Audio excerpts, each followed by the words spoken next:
3 habitudes qui t'empêchent de réussir.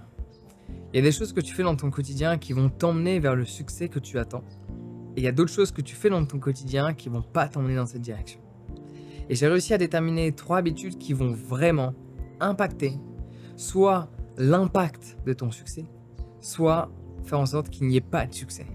Parce qu'on a tous des projets, on a tous des idées, on a tous des choses que l'on va accomplir et pourtant, peu réussissent à transformer des idées en une réalité, avoir une vision de leur avenir et de faire en sorte que celle-ci devienne leur réalité présente. La réussite, c'est ça. La réussite de chaque personne, c'est ça. J'ai une idée, celle-ci n'est plus une idée, celle-ci est ma réalité. C'est ça la réussite. On parle souvent que la réussite est quelque chose de subjectif, mais c'est faux. La réussite, c'est quand une personne vit ce qu'elle a imaginé. Il y a des choses que tu fais qui vont t'emmener vers la transformation de cet imaginaire en réel. Il y a des choses qui vont faire en sorte que cet imaginaire, tu continues d'y penser chaque soir de l'année. Donc ces 3 habitudes que je vais te partager, tu devrais les supprimer tout de suite. La première, la plus classique. Les 2 autres, elles sont un peu plus spécifiques. La première habitude qui va t'empêcher de réussir, c'est l'habitude de te comparer aux autres. Ça, tu le sais déjà, donc je ne vais pas m'attarder sur ce point-là, mais dès lors que tu vas te comparer aux autres, déjà, tu en oublies qui tu es, d'où tu viens, ce que tu as déjà accompli et où tu vas. Et en oubliant cette partie-là, tu perds confiance en toi. Et n'oublie jamais que la confiance que tu portes envers qui tu es détermine le succès que tu auras. Avoir confiance en soi, sans même avoir quelles que soient les compétences données pour accomplir des choses extraordinaires dans un domaine spécifique, c'est déjà 50% du travail. Parce que quand tu as confiance en toi, tu continues d'avancer, tu continues de te relever et le succès est rempli d'échecs. La différence, c'est le nombre de fois où tu t'es relevé. Mais ça, tu le sais déjà, ouais. Et en plus, quand tu te compares aux autres, tu te compares à ce qui te montre, tu te compares à leur niveau qui n'a rien à voir avec ton propre parcours personnel. Donc inspire-toi de certaines personnes, inspire-toi de leur parcours, inspire-toi des moments difficiles qu'ils ont traversés, mais ne te compare pas à eux, parce que tu ne sauras jamais quelle est l'entièreté de l'histoire. Tu as juste des fragments de l'histoire, ouais. N'oublie jamais toutes les choses que tu as accomplies déjà. Et quand tu te compares, tu t'oublies toi, ouais.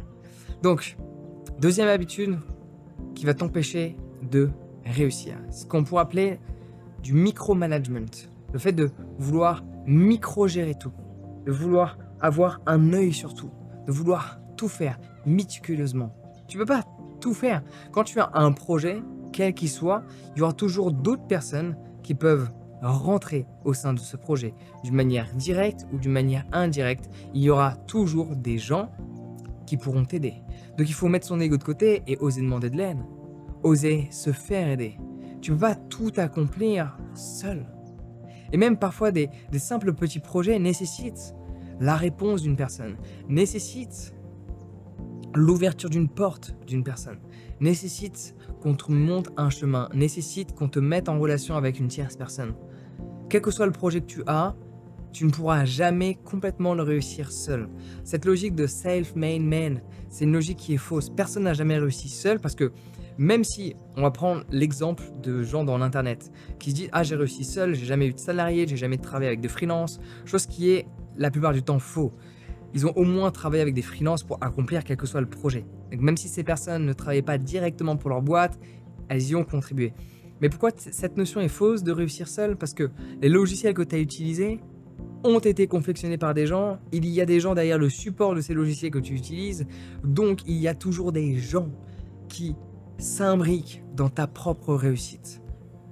Et vouloir absolument tout faire et de jamais demander de l'aide à qui que ce soit pour quoi que ce soit, sous prétexte que tu penses faire mieux que qui que ce soit, ou qu'il n'y a que toi qui sais faire ça. Évidemment, il y a des choses, moi-même, je suis attaché, je sais que je suis pas le meilleur, mais j'aime les faire, donc je continue de les faire. Il y a des choses où j'aime les faire, mais je me dis, c'est vraiment important que je trouve quelqu'un qui soit meilleur que moi pour le faire. Dans tout ce que j'ai pu développer, que ce soit dans ma société de bien-être, etc., lors de mes événements, je ne peux pas enseigner des cours de yoga, faire le ménage, cuisiner.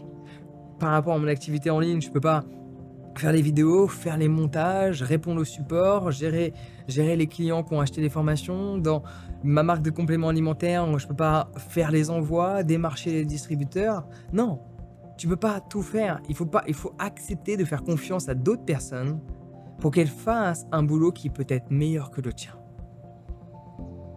Donc le micromanagement et le fait d'avoir un œil partout, de vouloir absolument tout ça, c'est bien d'avoir une compréhension globale sur comment les choses fonctionnent, mais tu n'es pas obligé de tout faire. Et déjà, c'est la loi de Pareto, même s'il y a plein d'actions qui peuvent être faites, elles n'auront pas toutes le même impact. Et c'est pas parce qu'il y a 20% des actions qui t'apportent 80% des résultats que c'est à toi d'effectuer ces 20%. Peut-être qu'il y a des gens qui savent mieux le faire que toi. Entoure-toi de ces personnes-là dans un projet qui peut être personnel ou même dans un projet qui peut être commun. Parce que peut-être même si c'est toi qui en récolte les fruits, d'autres personnes adhèrent à la vision qui est la tienne parce qu'elles peuvent voir l'impact qu'il y a derrière. Ouais. Et troisième habitude qui va t'empêcher de réussir, c'est le manque de patience. L'habitude de tout vouloir vite. Parce que les choses prennent du temps. Et si tu veux tout trop vite et que tu n'as pas les résultats que tu souhaitais à l'instant T, tu vas abandonner. Et il y a des choses, il y a des projets qui... On vit dans un monde où on pense que tout est instantané, de par la nourriture que l'on consomme. Ah tiens, recto, verso, ah tiens, resto, tchic, tchic, tchic, tchic. Avant, on cuisinait dans des cocottes en fonte. Avant, on cuisinait sur le feu. Il fallait être patient. On faisait de la fermentation. Ça prenait des heures et des heures et des heures. Maintenant, on vit dans un monde de fast. Mais t'en oublies que parfois, il y a des choses qui sont slow. Laisse-moi répéter ça. On vit dans un monde qui est fast. Et je suis le premier à vouloir du fast. Mais il y a des choses que tu ne peux pas contrôler qui sont slow. Et patienter ne veut pas dire agir une fois et croiser les doigts. Parce qu'il y a des moments pour patienter et des moments pour agir. Et parfois, ça ne dépend pas de toi. Parfois, il y a des choses qui se passent. Il y a cette dynamique de temps qui est nécessaire dans tout accomplissement. Le grand classique, c'est les musiciens, tu sais, qui réussissent du jour au lendemain, mais qui ont passé des années dans la rue à jouer dehors. C'est le grand classique. Et dis-toi que pour la plupart des projets, c'est ça. Et à nouveau, l'histoire, d'où l'intérêt de ne pas se comparer en permanence avec d'autres personnes, c'est que l'histoire, parfois, est modulée.